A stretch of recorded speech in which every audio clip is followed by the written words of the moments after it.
जय श्री कृष्णा। राधे राधे। देवगुरु बृहस्पति का सबसे प्रिय दिन गुरुवार, और इस दिन छोटा सा प्रयोग आपके पूरे जीवन को बदल सकता है का दिन है। और इस दिन श्री हरि को विशेष तरीके से अगर मनाया जाए, कुछ प्रयोग किए जाए, कुछ नियम का पालन किया जाए, तो मान्यता है कि श्री हरि की कृपा पाना आसान हो जाता है। जब आप गुरुवार के दिन पूजा अर्चना करते हैं तो कुछ बातों का विशेष ध्यान रखिए। जैसे कि गुरुवार के दिन आप झाड़ू तो लगवा सकते हैं, पर पोछा नहीं लगवाना चाहिए। और उसके पीछे धार्मिक कारण यह है कि जीव हत्या ना हो पोछा लगाने से। और झाड़ू लगाने से क्या होता है ना, आप कीड़े मकोड़े के आपने बाहर कर हटा दिया, लेकिन पोछे में क्या होता है, पानी के सहारे वो चिपकेगा, फिर वो बेकार मर जाएगा।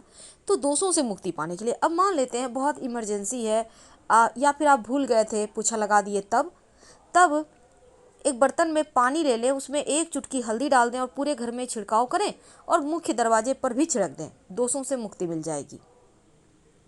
अब अपने घर के मुख्य दरवाजे को आम के पत्तों के बंधनवार से या अशोक के पत्तों के बंधनवार से सजाइए। साथ ही चावल थोड़ा सा भिगो लें, उसको पीस कर उसका गाढ़ा सा पेस्ट बनाएं, उसमें एक दो चुटकी हल्दी का पाउडर डाल दें और उस पेस्ट से, वो जो गाढ़ा पेस्ट आपने बनाया है, उसको मिक्स कर लें अच्छे से। इसी से स्वस्तिक का निशान घर के मुख्य दरवाजे के बाहर की तरफ से बना दें और दोनों तरफ दो खड़ी रेखाएं अवश्य डालिएगा। खड़ी रेखाएं मतलब लक्ष्मी को बांधती है ये रेखा। इसके बाद जब आप पूरे घर की सफाई करवा लें, तब सफाई करवाने के बाद आपको पानी का छिड़काव करना है और एक छोटा सा प्रयोग करें। एक बर्तन में अपने घर से जैसे आप बाहर निकलिएगा तो आपका जो दाहिना हाथ साइड जगह, दाहिने साइड याद रखिए, घर के अंदर ही ये प्रयोग करना है, लेकिन घर से बाहर निकलने की तरफ जो दाहिना हाथ साइड होगा, उस साइड एक बर्तन में पानी रखें। संभव हो तो कुछ फूलों की पंखुड़ी रख दें और इस पानी को अगले दिन उठाकर किसी पौधे में डाल दीजिएगा। एक तो ये माँ लक्ष्मी का आगमन का सूचक भी है, और ये बस ये समझ लें कि प्रसन्नता भरा वातावरण भी देगा और सुरक्षा कवच बनाता है। देवगुरु बृहस्पति का दिन है तो आप केला जरूर अर्पित करते होंगे। पीले पुष्प की माला उन्हें अर्पित कर सकते हैं।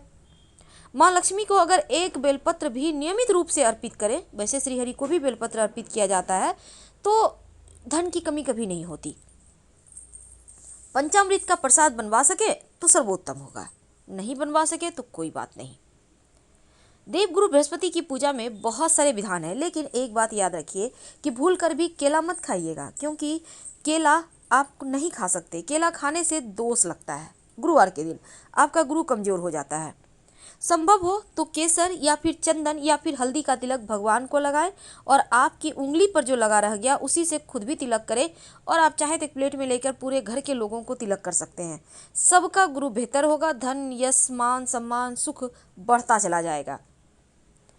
अब इसके बाद बारी आती है तुलसी जी की पूजा की। धार्मिक मान्यता के अनुसार श्रीहरि की कृपा पानी हो तो गुरुवार के दिन तुलसी की पूजा जरूर करें, जीवन में सुख समृद्धि बढ़ता है। तो इस दिन जब आप तुलसी जी की पूजा करेंगे तो एक लोटा जल में एक चुटकी हल्दी डालकर उन्हें अर्पित कर दें। संभव हो तो थोड़ी सी मीठी वस्तु भी रख सकते हैं। और देवगुरु बृहस्पति का अगर आप व्रत कथा करते हैं तो इस दिन बहुत अच्छा है। केले के पेड़ की पूजा करें और आप नहाने के पानी में भी हल्दी डालकर नहा सकते हैं, गुरु बेहतर होता है। पान का पत्ता अगर संभव हो तो देवगुरु को अर्पित करें, उन्हें बहुत पसंद है। और जब भी देवगुरु की पूजा करते हैं एक सिक्का अर्पित किया करें, उसी सिक्के को उठाकर संभाल कर रख लें, फिर अगले गुरुवार के दिन अर्पित करें, क्योंकि बिना दक्षिणा के पूजा पूरी नहीं होती। यह सिक्का बड़े काम की, जब भी कोई शुभ कार्य के लिए जाएं इस सिक्के को लेकर जाएं, काम पूरा होगा आपका। और लाकर फिर वहीं पर रख दें देवगुरु के पास। ओम ब्रिंग बृहस्पते नमः, ये मंत्र का जितना ज़्यादा जप हो कर सकते हैं। गुलाब का इत्र माँ लक्ष्मी को रुई में लगाकर अगर नियमित रूप से आप अर्पित करें, फिर उस रुई को अपने पास रख लें, अपने पॉकेट में, अपने पर्स में रख लें, तो कार्यों में सफलता भी मिलती है और धन भी आता है। और अंत में आप आरती कीजिएगा।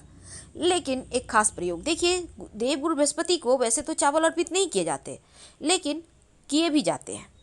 आप उसमें हल्दी मिक्स करके देवगुरु को अर्पित करें। प्लेन चावल, सादा चावल मत अर्पित कीजिएगा, दोष लगता है। या आप चाहे तो थोड़ा सा कुमकुम मिक्स करके भी कर सकते हैं।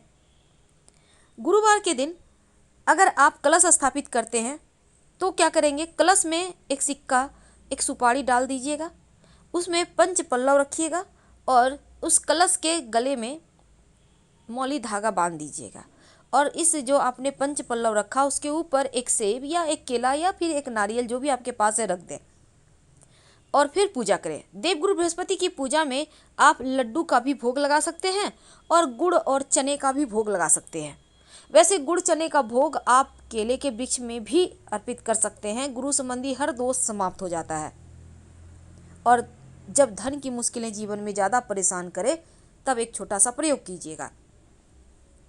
देखिए, एक बात हमेशा ही याद रखिए, देवगुरु बृहस्पति का दिन है गुरुवार, तो कुछ ऐसी चीज़ें हैं जो भूल कर भी ग्रहण नहीं करना चाहिए और उन चीज़ों में जैसे कि बैंगन है, लहसुन प्याज है, केला है, मसूर की दाल है, तो ये सभी चीज़ें मत खाइए। वैसे तो गुरुवार के दिन खिचड़ी भी नहीं खानी चाहिए, यानी कि चावल दाल तो खा सकते हैं पर खिचड़ी नहीं खाना है। तो छोटी छोटी चीज़ों की अगर आप ध्यान देते हैं तो देवगुरु बृहस्पति आपका मजबूत हो जाता है। अब आपके घर में कोई लड़की है, विवाह नहीं हो पा रहा, मुश्किलें हैं, तब उनको एक गुरुवार के दिन नहाने के पानी में एक चुटकी हल्दी डालकर उनसे कहें कि वो नहाएं और ओम ह्रीं बृहस्पते नमः का जितना ज़्यादा हो जप करें। वैसे इस मंत्र का जप अपने वैवाहिक जीवन की मुश्किलों को समाप्त करने के लिए भी किया जा सकता है। देवगुरु बृहस्पति का दिन भले ही है देवगुरु बृहस्पतिवार, लेकिन इस दिन माँ लक्ष्मी की भी पूजा कीजिएगा। अकेले अकेले दोनों की पूजा ना करें वरना पूरा फल नहीं मिलेगा।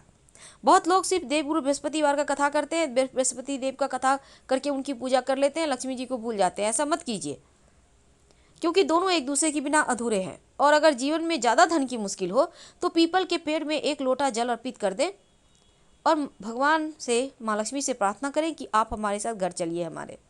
और जब जल अर्पित करने जाइएगा तो लोटे में मीठी वस्तु भी डाल दीजिएगा जल में। ये तो थी सिंपल प्रयोग जो आप कर सकते हैं। और अगर विवाह में मुश्किलें आ रही है तो आप 11 गुरुवार का व्रत रख सकते हैं। गुरुवार के दिन पीले वस्त्र पहनें, पीली चीज़ों का सेवन करें, लेकिन केला ना खाएं, नाशपाती भी मत खाइएगा। वैसे अगर आप केला दान करते हैं तो अच्छा होता है, क्योंकि गुरुवार के दिन केला दान करने से बृहस्पति अगर दूषित है, दोष है, तो वो समाप्त हो जाते हैं। महा उपाय ये है कि अगर नौकरी व्यापार में बाधाएं हैं, आपका कुंडली में गुरु कमजोर है, तब देवगुरु बृहस्पति के मंदिर में केसर और चने की दाल का दान करना चाहिए। केसर चूँकि बहुत महंगा है, हर कोई नहीं कर सकता, कोई बात नहीं, आप चने की दाल थोड़ा सा 100-125 ग्राम ही ले लें, हल्दी 50 ग्राम ही ले लें, आप कुछ भी कोई एक चीज़ दान कर दें और नियमित रूप से अपने माथे पर केसर का, हल्दी का तिलक लगाएं। वैसे हल्दी डालकर ही पानी में नहाया करें, ये सर्वाधिक अच्छा है। और जब भगवान सूर्य को जल अर्पित करेंगे तो एक चुटकी हल्दी डालकर ही अर्पित कीजिएगा। हर तरह की मुश्किलें समाप्त होती है, संतान, धन, यश, मान, सम्मान, सुख, ऐश्वर्य सब बढ़ता है। तो ये प्रयोग हैं गुरुवार के दिन करने के, जो आपके जीवन की सफलता के मार्ग खोलते हैं। बहुत सिंपल है। तो भगवान सत्यनारायण की कथा भी बृहस्पतिवार के दिन करवाया जाता है। अगर आप चाहते हैं करवाना, बहुत शुभ माना जाता है। तो पूर्णिमा तिथि, एकादशी तिथि और गुरुवार के दिन सत्यनारायण भगवान की कथा होती है। और गुरुवार के दिन भूल कर भी किसी को उधार मत दीजिएगा और ना ही किसी से लीजिएगा, नहीं तो आपका गुरु कमजोर हो जाएगा, आर्थिक तंगी आएगी। देवगुरु बृहस्पति का जो आपके घर में तस्वीर है, उनके माथे पर मोर पंख जरूर सजा दीजिएगा। मोर पंख सजा देने से जीवन में किसी तरह का भय नहीं रहता, धन, यश, मान, सम्मान, सुख बढ़ता चला जाता है। और नियमित रूप से अगर देवगुरु बृहस्पति को आप श्रीहरि का, अगर आपके घर में भगवान श्री कृष्ण हैं तो तुलसी की मंजरी या फिर 2 तुलसी का पत्ता अर्पित करें। भगवान श्रीहरि के सामने एक दीपक जरूर जलाइए, उनका आशीर्वाद मिलता रहेगा। तो छोटे छोटे प्रयोग हैं जो जीवन की मुश्किलों को दूर करता है। लेकिन महिलाएं भूल कर भी गुरुवार के दिन बाल नहीं धोएंगी। और जब आप देवगुरु बृहस्पति के निमित्त कलश स्थापित करते हैं, जो आपने मौली धागा कलश में बांधा है, उस धागे को आप अपने बच्चे की कलाई में बांध सकते हैं, आप खुद भी धारण कर सकते हैं। ये सुरक्षा कवच है। 1 महीने के बाद चेंज कीजिएगा, पुराना वाला मिट्टी में दबा दीजिएगा। घर में बहुत परेशानी है, बहुत दरिद्रता है, याद रखिए नाखून भी मत काटिए, दाढ़ी मत बनवाइए, महिलाएं सर नहीं धोएंगी। और इस दिन जैसा कि हमने कहा, बहुत सारी चीज़ें ऐसी हैं जिसको नहीं खाना चाहिए, नहीं तो देवगुरु आपका जो गुरु है वो कमज़ोर हो जाता है। तो आज हमने जीवन की बहुत सारी मुश्किलों से बाहर निकलने के आपको प्रयोग बताए। जानकारी अच्छी लगे तो लाइक कर सब्सक्राइब करें। हर हर महादेव।